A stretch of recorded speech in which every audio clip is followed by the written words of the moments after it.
Barry Trotz has a lot to think about between the trade deadline coming up and the end of a very disappointing season. On today's show, we're going to share 6 big fears we have about what could come next for the Nashville Predators.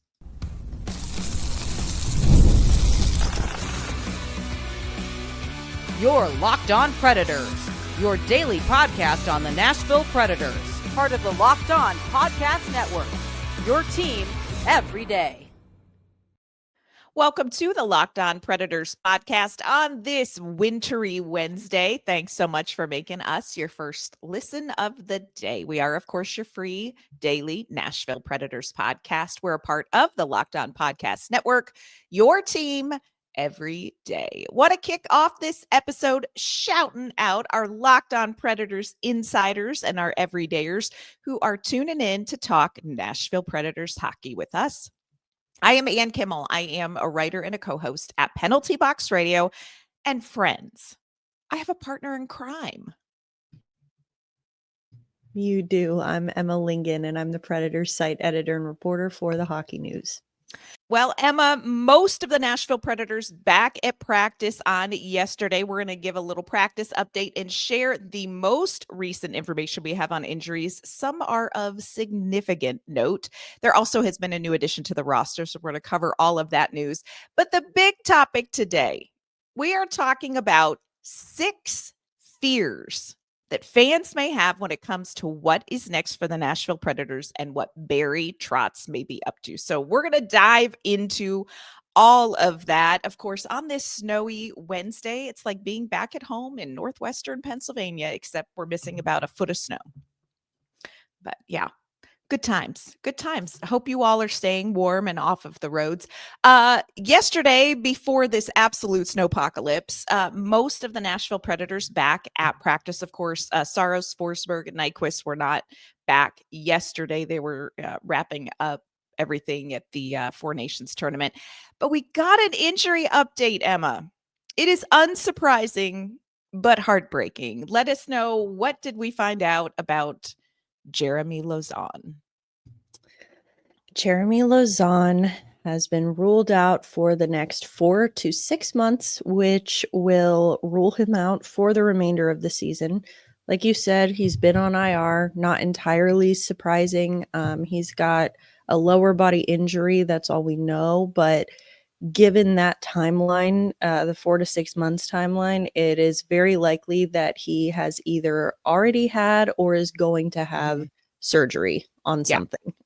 So that is what we know. He hasn't played since that New Year's Eve game in Minnesota, and he left that game early when he had aggravated that injury, which he had actually gotten back in November.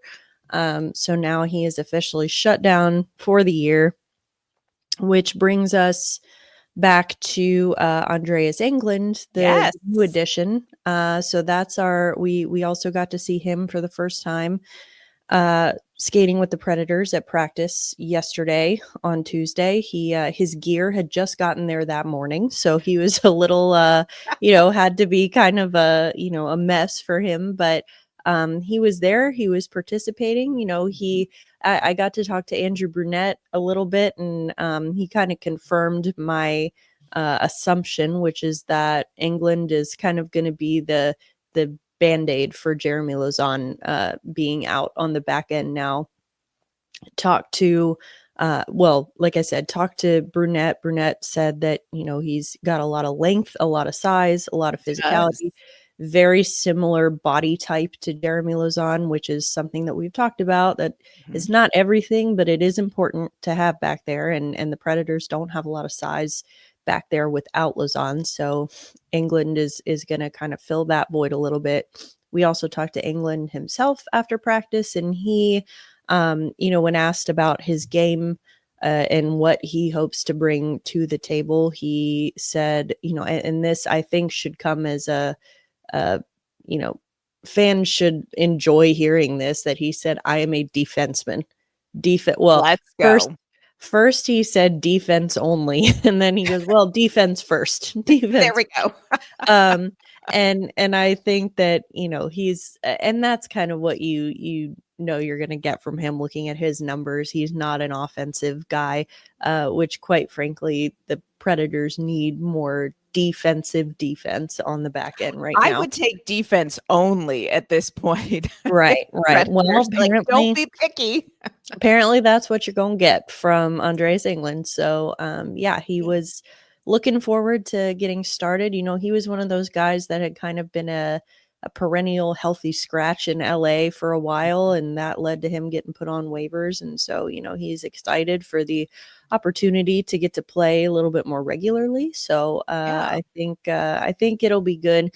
Again, he is only signed through the end of this season, so this is not necessarily a long-term solution for the Predators. If he comes in and blows everyone away, then certainly they can re-sign him, extend him, whatever. But, you know, he's experienced. He's 29 years old. He's got, you know, some NHL experience. And so I think that, you know, this will be a good low risk, because you got him for free off waiver. Absolutely. Good low risk, potentially high reward addition for them.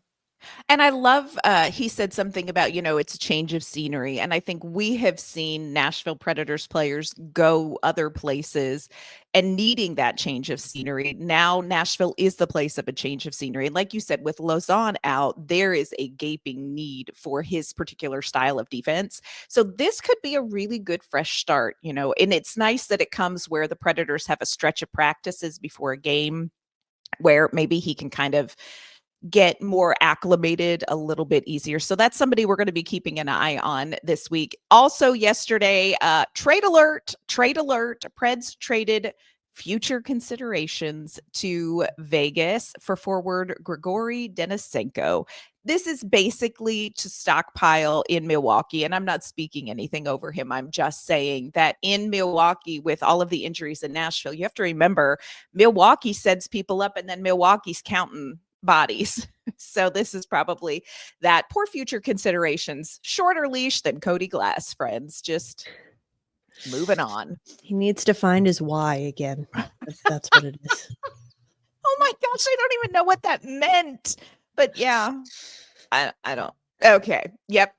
Well, hey, the trade deadline coming up March 7th. The Preds have got to find a way to end the season with some momentum. And then Barry Trotz has to make some big decisions in the offseason. So we did what we love to do, and that's we went to our Locked On Predators insiders and we had conversations about what do you think are the biggest fears around what is next for the Nashville Predators. Coming up, we're going to share with you the top 6.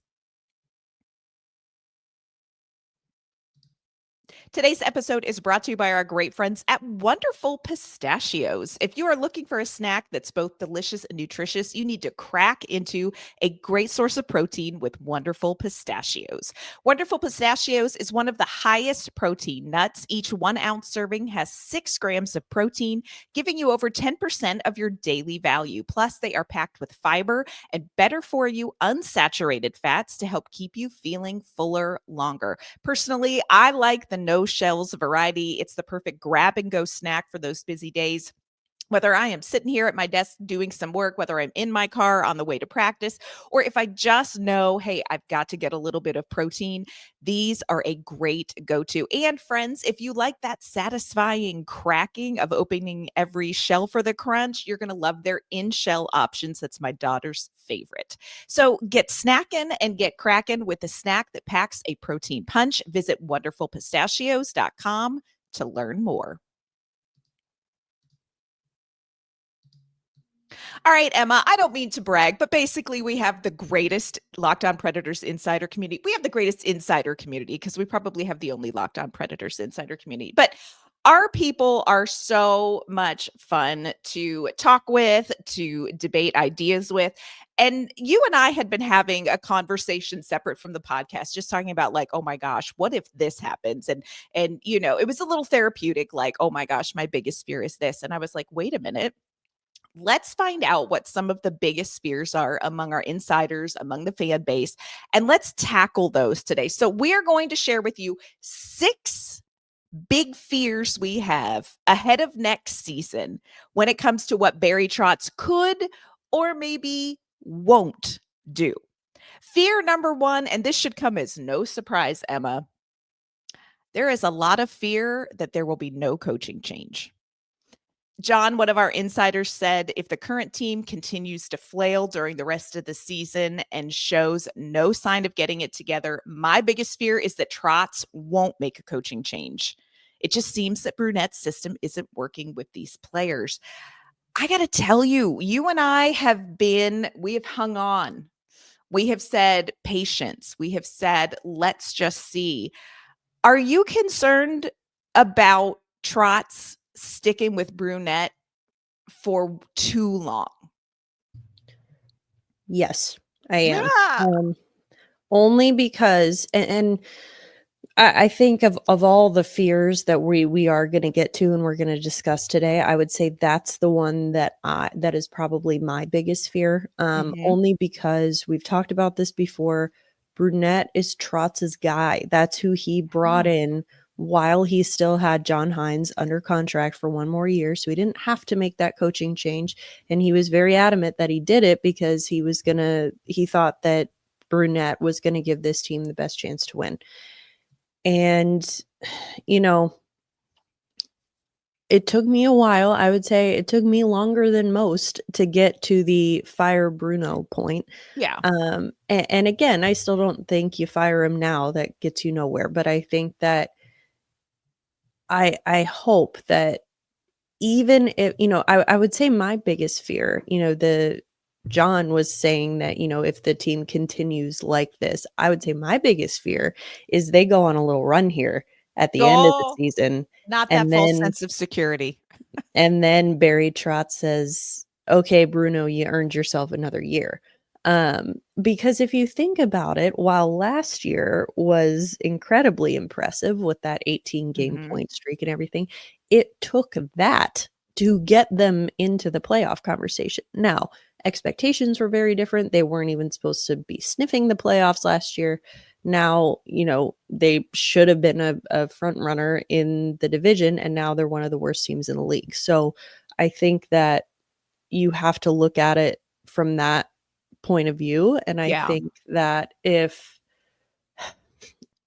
it's a little concerning to me that, even if they do go on a little run here, I'm not saying 18 game point streak, but like if they do better and kind of catch some heat here at the end of the year, even that is concerning to me because that's 2 years in a row now that you've required a late season surge to get to where you should have been. And that I feel like is not really sustainable. To use a baseball analogy, because we know that I love my baseball, but we've talked about the Detroit Tigers last season, they went on this historic second half surge. They were, 11 points out of the playoffs. They surged back. They got themselves into a wild card spot. And this all happened in the final 2 months of the season. And they made it all the way to the division series. They lost to the Guardians. So they, a lot of the talk around that team has been, that's great, but let's not get to that point this year. Like, let's not be 11 points back of the playoffs. And, let's actually put ourselves in a better position, going forward so we don't have to make up so much ground in the final 2 months of the year. And I think of that similarly with the Predators. Yeah. And expectations in Bruno's defense, and I'm not saying that he should keep his job, but 2 very different seasons. Expectations very different, roster construction very different. Coaching had to be different, I think, but I don't know that it was different enough. So yeah, I think across the board, John probably hits on one that is the biggest, that Barry Trotz is going to go, nope, we're going to give it one more season. Oh, I don't know, man.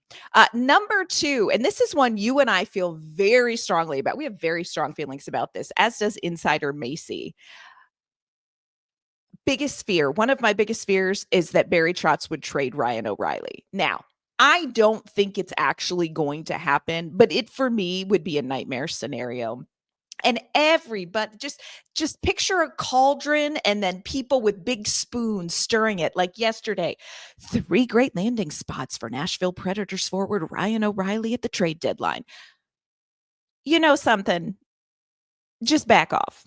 Like, back off. People should be able to pry that contract out of Barry Trotz's cold, dead rigor mortis hand. You are not going to get Ryan O'Reilly, but I think it's a legitimate fear. Macy says this team is better with him, with his leadership, his work ethic. I firmly believe trading him would cost this team way more than they stand to gain.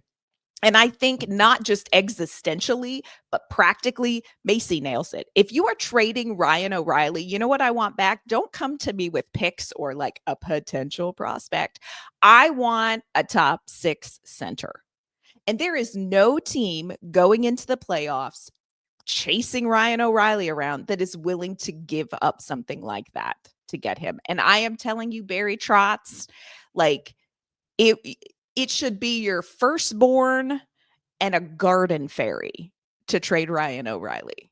But I think people are legit concerned because so many people are talking about this.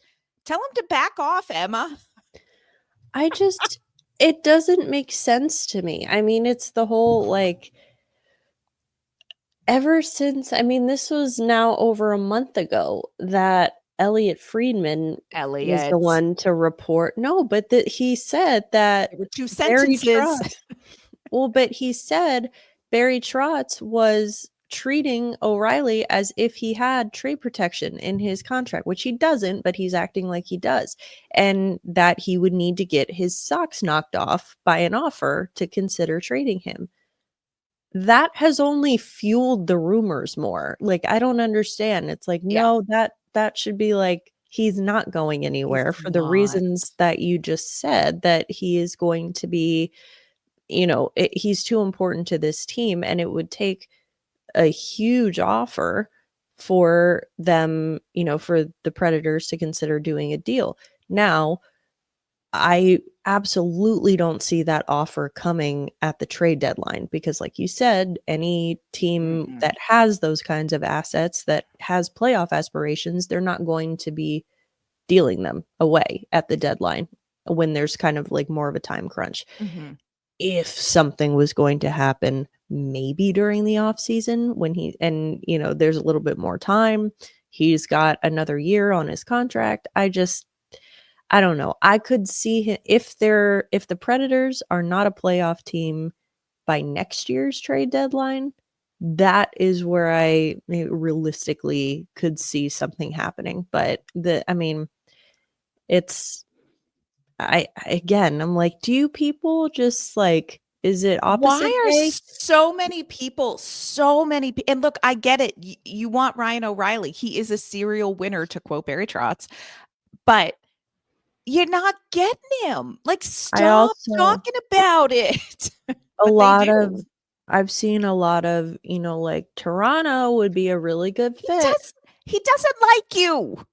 Yeah, he does not want to go back to Toronto. I can tell you that. And like, I'm sure you're lovely, but he doesn't like you. But Barry Trotz has said that he's not gonna, even consider trading Ryan O'Reilly unless he approves of it. And Ryan O'Reilly can confirm does not want to go back to Toronto. So Yep. It's just, but it's just horrible to watch it all unfold and be talked about right in front of our faces. Like, yeah, don't do that. Don't do that, Barry Trotz. And I don't think he will, but the thought of it is just terrible. Coming up, we're going to share 3, 4, 5, and 6. 6? That's an especially big fear for me.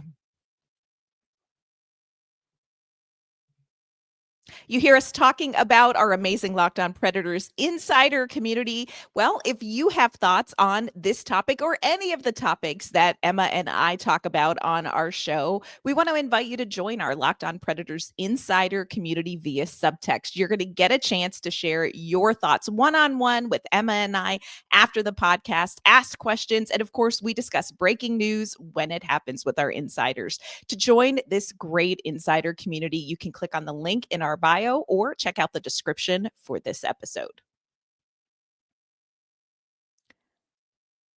All right, Emma, 3, 4, and 5 are very similar, sort of. Biggest fear number 3. Trotz is going to do too much. This is me. This is me. Biggest fear, overcorrection, throwing the baby out with the bathwater, going wild and making big changes and scrapping things. Lee, one of our insiders, feels the same way. Lee says, my biggest fear is that we trade away a core player of the team that doesn't deserve it. I think top priority is the window we have left with the majority of our veterans, and we have enough picks and youth to choose your own adventure. That is my biggest fear. And I think in a lot of ways, that's what the fan base wants. This season has been so disappointing. And it has been. Fan base is right. This season has been mind-blowingly poor that you almost want to be like, burn it down. That's my biggest fear. You don't want to burn it down. You don't know enough yet to figure out all of why this has happened. The worst thing I think Barry Trotz could do, the thing that scares me, is that he is going to go, you know what? Let's get rid of Stamkos. Let's get rid of Marchessault. And I get contract-wise, it's not that simple. You can't just, get rid of Stamkos and Marchessault, but that he is going to burn it down. He's going to go, yep, this whole plan was faulty. I'm going to get rid of it. We're going to start again. That is that is my biggest fear. Overcorrection is my biggest fear. I don't know that that's Barry Trotz's vibe, but I think that's what the fan base wants, and it terrifies me a little bit. Yeah, I would say my bigger concern is that that's what the fan base wants. And I mean, I don't know. Again, these new players, after one season, I am not ready to pull the plug on them yet. Yeah. And I think that a lot of it, again, not that Brunette's a bad coach, objectively speaking, it's more just like you have to coach the players you have, and you can't fire an entire team. So, especially when most of them have trade protection. But I just think that this roster is too talented, and they have, a much larger body of work that tells us that they are more talented than this. I love that. And Yeah. so I think that even looking at guys who have underperformed, especially this season, for example, a guy like Brady Skjei. Mm-hmm. Now, forgive me, I don't have the exact numbers in front of me right now, but I have looked at his numbers for not just his offensive numbers, but like his defensive numbers throughout his career. His worst season to date, even worse than he's on track to have right now this year, was his first season in Carolina. And that is interesting to me because it's like, it's almost as if he needed a season to adjust to a new team and a new system. Yeah. Again, you don't love to see it, but I think history tells us that it would be too early to give up on some of these guys, for example, Brady Skjei, after 1 year. So I am just kind of the belief that I don't see Barry Trotz overcorrecting too quickly. Again, because I think that he can't. Like he physically can't with a lot of the contracts. That makes me feel better because I would worry that it would be like, yep, nope, this didn't work. And I'm like, it didn't work this season. I love what you say about Brady Skjei. And I think perspective matters. It's hard to keep perspective with the amount of disappointment. But you said it. This is a roster that we know from experience has a lot of talent. And it is lightning in a bottle to think that all of that talent burned out at the same time at different points in their career. Like, that's just not realistic. But I do feel like the fan base wants this giant overcorrection. And I'm like, that is not what you want to do. The flip side of that, fear number 4, and this is valid, do nothing. I think also the fan base is like, he's going to do nothing. He's going to go, don't you worry. This season was a fluke. It's all going to be better. He's not going to make a coaching change. He is not going to make any roster adjustments. He's going to continue to hang on to some of those depth pieces. And Chris was one of our insiders that said that. He's like, my biggest fear is the status quo.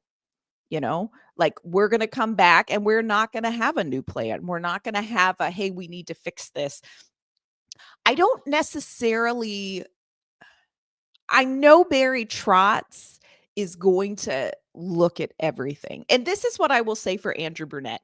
Andrew Brunette looks at everything. If there's anybody out there that's like, Andrew Brunette gave up on this team, let me tell you something. I don't think Andrew Brunette sleeps well at night at all.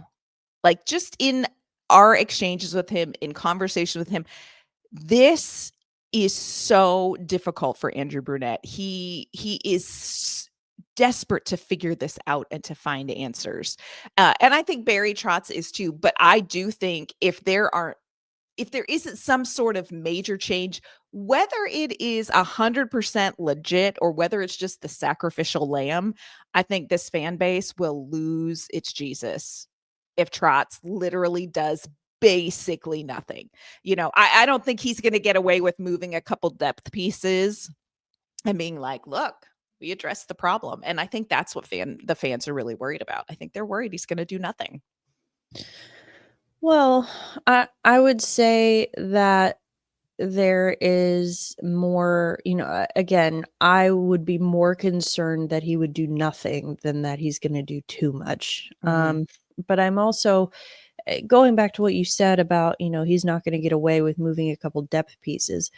I urge people to remember that GMs have to look at their job in chunks of several seasons at a time. So these trades cannot be looked at in a vacuum. They don't happen in a vacuum.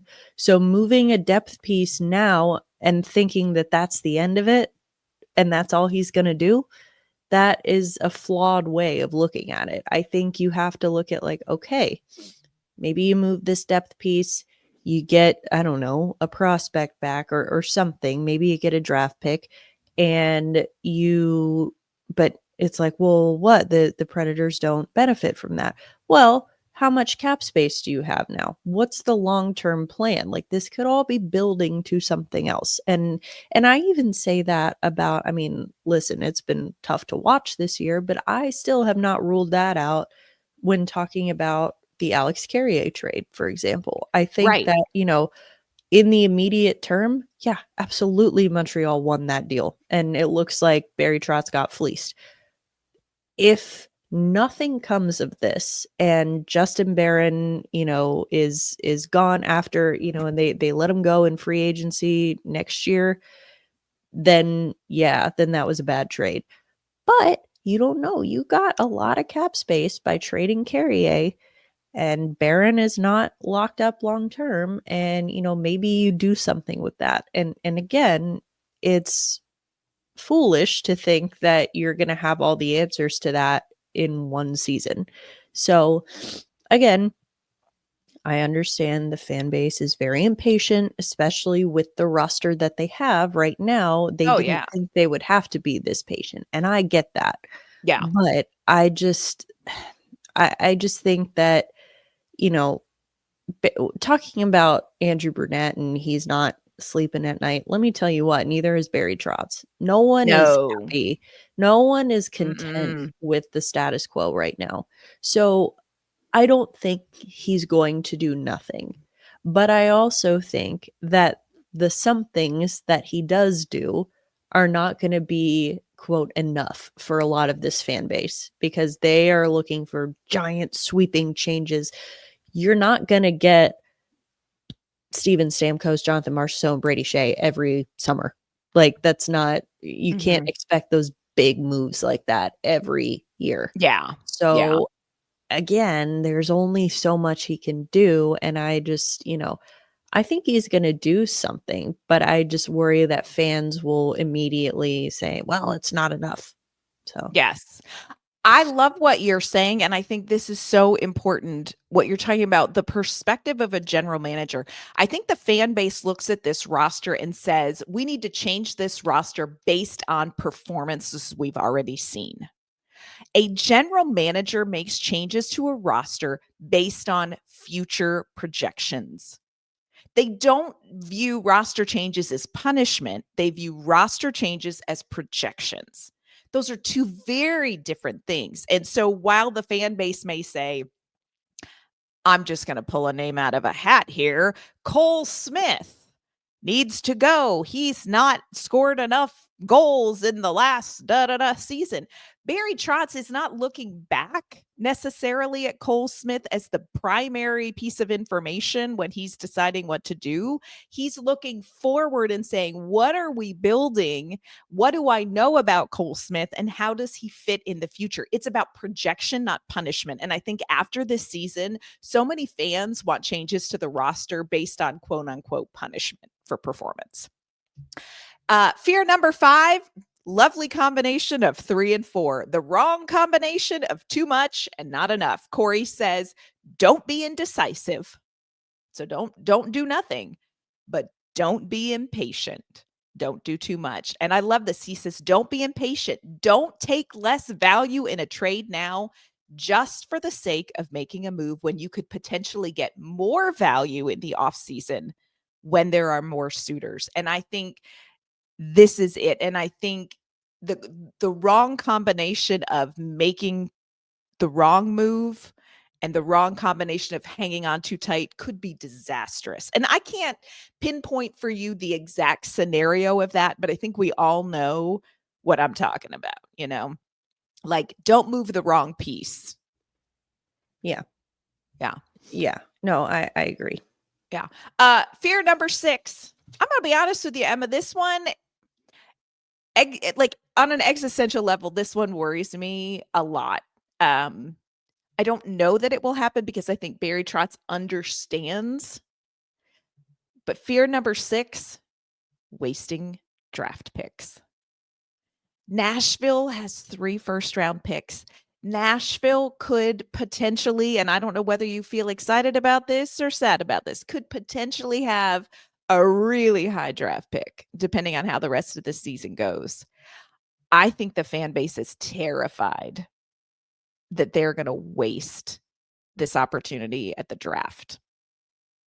Like, ooh. Yeah. I mean, historically speaking, this team does not draft well in the first round.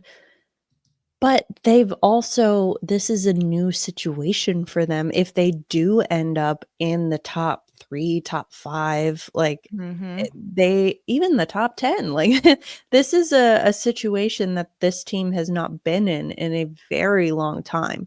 And so talking about how, they don't draft well in the first round, it's true. I mean, like from, as far as the early returns go, but they tend to find those gems in like the second, third, fourth rounds because that's always kind of where they've had to strategize because they know they're not getting a top pick in the first round. So now with the potential for that to happen, and I would say that's probably another fear that I've seen from people on social media is that this team is going to go on a tear in the second half and then they're going to ruin their draft chances and end up picking in the middle of the pack again. I don't think that's going to happen, but regardless, I think that when you're drafting in the bottom of the order, or not the bottom of the order, but like in the 15 or below, it becomes a lot less, the science of it is much less clear. And you're able to kind of, like there isn't a clear divide between, the best and the, the next tier. It's they all, and again, we've talked about this with the draft all the time, that it's like you're drafting based on potential and what they could be, not what they are at 17, 18 years old, because they aren't ideally, they haven't even touched their ceiling yet. So it becomes a lot less exact by the time you get that low in the draft order. So looking at that, if the Predators do manage to get a pick in, let's say, the top 5 of the draft, it's going to be really hard for them to mess that up. Like, I'm not saying it's impossible, but I would say, like, don't let their history of drafting in the first round give you too much concern, because drafting in the top 5 is very different Yes. from drafting in the bottom 10. And Yeah. so I think that, I give them a little bit of benefit of the doubt there when it comes to, I don't think you can royally screw up a top 5 pick. Like, Yeah. I don't know. I I get it. agree with that. I get the concern. I really do. And again, these are things that you won't know for years, probably, whether it was a W or an L in the draft. But I think that it's, again, not impossible, but I'm not, I'm not concerned if the Predators get a top 5 pick. I'm not concerned about the, possibility of them drafting someone we've never heard of. Like, I don't Right. think that's going to happen. Right. Yeah. Yeah, I think you do have to look at this draft differently because Nashville is in a very different position than what we've seen them in. It's going to be interesting to see where this season ends up, what happens with the remainder of this season. There's still a lot on the line for the Predators now. There's a lot on the line for the Predators going down, looking ahead down the road when it looks, when Barry Trotz is looking ahead to what he is building. I don't know. So those are our 6 biggest fears ahead of the trade deadline, ahead of the offseason. What are your biggest fears when it comes to the Nashville Predators and what Barry Trotz may or may not do? We would love to know your thoughts on that. Drop us a comment on this YouTube video. You can also let us know your thoughts on social media. You can find us at LO_Predators. Before we log off today, Emma, where can everyone find you and your work? On social media at Emma_Lingen and at the Hockey News. And you can find my work with Penalty Box Radio, and you can find me on social media at AnnK_Mama on Ice. Y'all, thank you so much for tuning in and making us your first listen of the day. I know we talked about fears first listen of the day, so sage the room around you and go on and have a fabulous Wednesday. We're going to be back tomorrow with an all new episode with a really fun interview. Can't wait to share that with you. We will see you then.